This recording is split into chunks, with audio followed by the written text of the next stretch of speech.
Warning, the following podcast has been classified as insanely lucrative. Listener discretion is advised. Your item basically should be packed the way you want your customer to see it when they open up the Amazon shipping box. Your attention, please.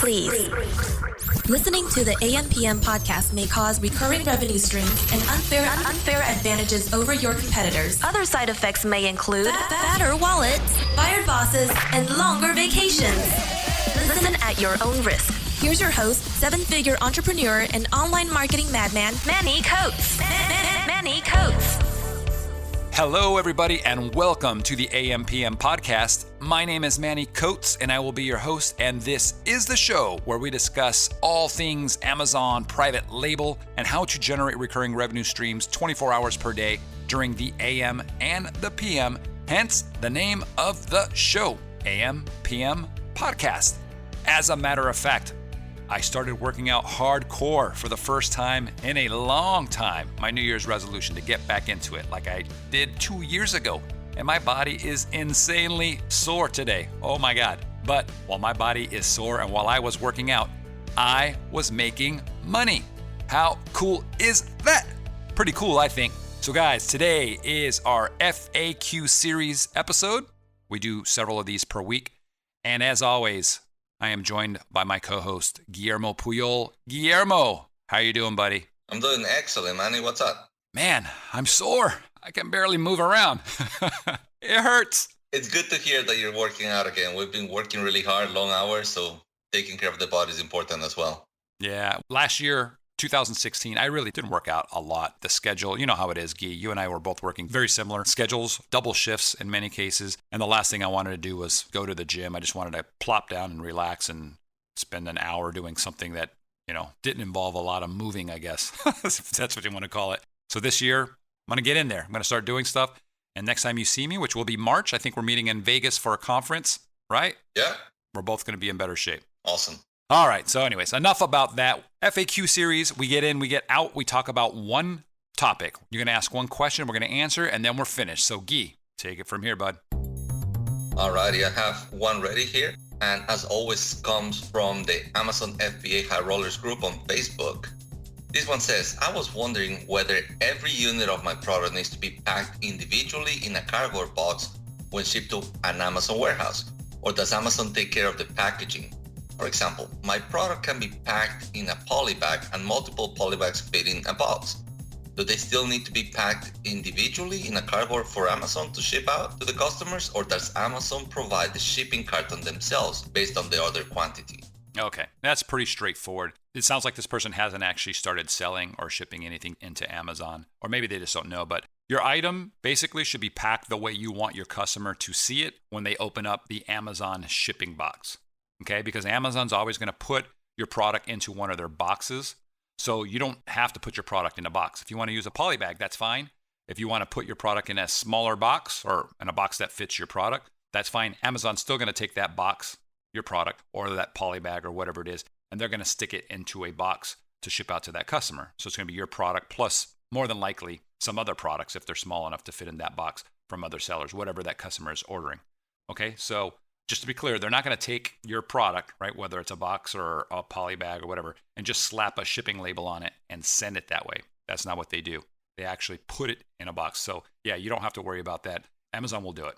I believe they have a sticker that you can actually put. If you need to, you can actually put that sticker on the box for them to either do not separate on bundles. And they also have a sticker for ready to ship or something along those lines, where Amazon, if they choose to, they can actually just grab the box and ship it when everything is ready. It has the padding inside or whatever. There is a way you can do that.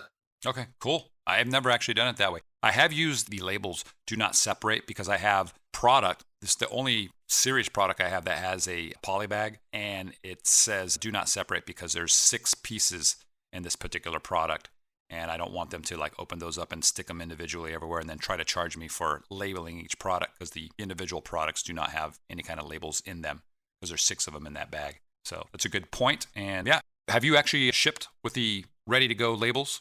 No, but I've actually received a shipment. I had to buy a bed for a guest from here, and the bed came from Amazon, and it comes in a big old box. So it has I can't recall the actual wording, but it's ready to ship. So just grab the box and slap the shipping label there. That makes sense. I was going to ask, was it a big product? Because if it's a huge product that is some kind of weird shape that doesn't conform to standard Amazon box sizes, then it would make sense to just slap a label on it. Furniture. Actually, you know what? You're right. I have ordered a piece of furniture once. It was in a big box and it came ready to ship from a supplier. But I think 99% of people that are selling on Amazon aren't dealing with products that huge yet.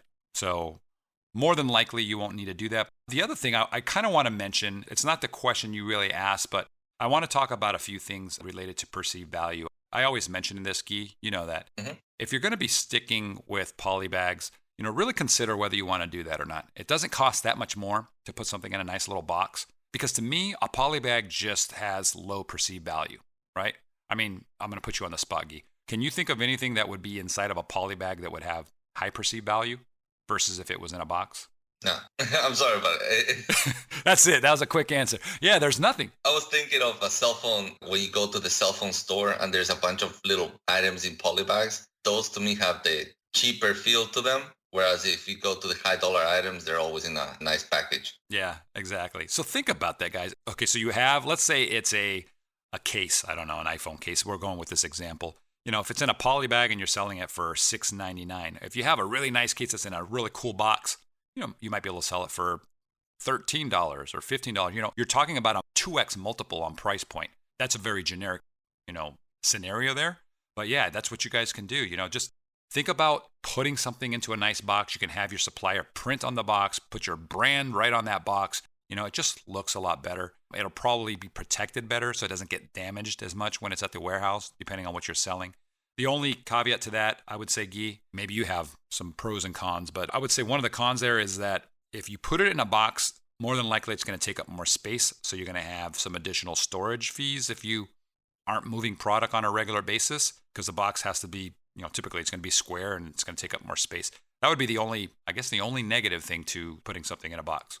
Yeah, but I would argue that the added cost of the shipping and the storage could be overcome by the price it can command by having higher perceived value. Yeah, by far, for sure. There's just no reason not to do it, I don't think. I guess we always think of the higher items that we recommend sellers start with. But if you consider those really low dollar items with stuff that can sell for $3 on Amazon, $3-4, I guess then you might have to really save everywhere you can.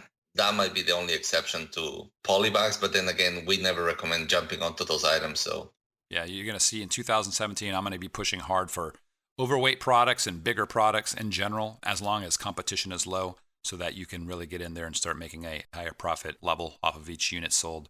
So anything else, Guy, on that question? No, I think it's been thoroughly answered. I look forward to seeing your comments on Facebook when we post this. Yep. And guys, speaking of Facebook, our group is called the Amazon FBA High Rollers Group. Okay, so if you go to Facebook and you type in FBA High Rollers, you'll see us. We're the group with just over 15,000 active members in there, right? Go check it out. Guy's in there. I'm in there. We got thousands of people in there, and it's a great community. It's growing very quickly. It's one of the fastest growing communities and one of the most active. We'd love to see you in there. Also, I believe, Guy, they can go to our website, right? Yeah, ampmpodcast.com/Facebook will take you straight to the group.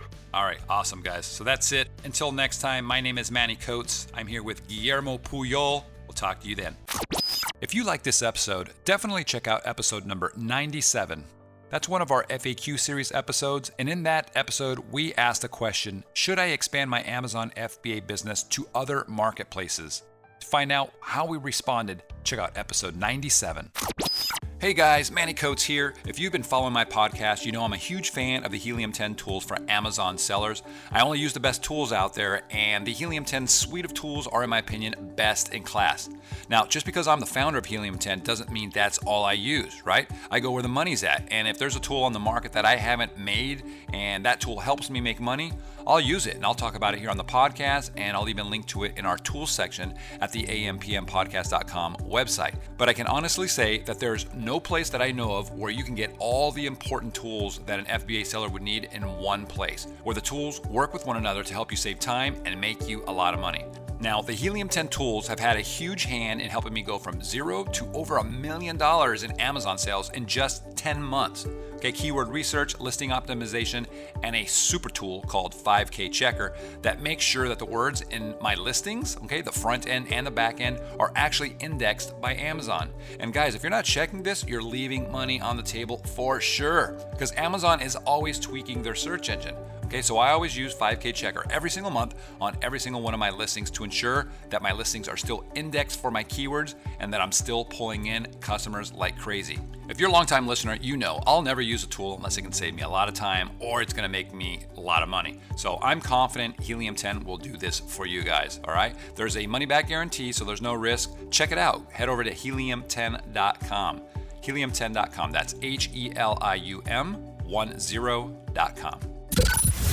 You've been listening to the AM/PM podcast hosted by Manny Coates. For more information, insider tools, and to get the resources mentioned in this episode, visit ampmpodcast.com.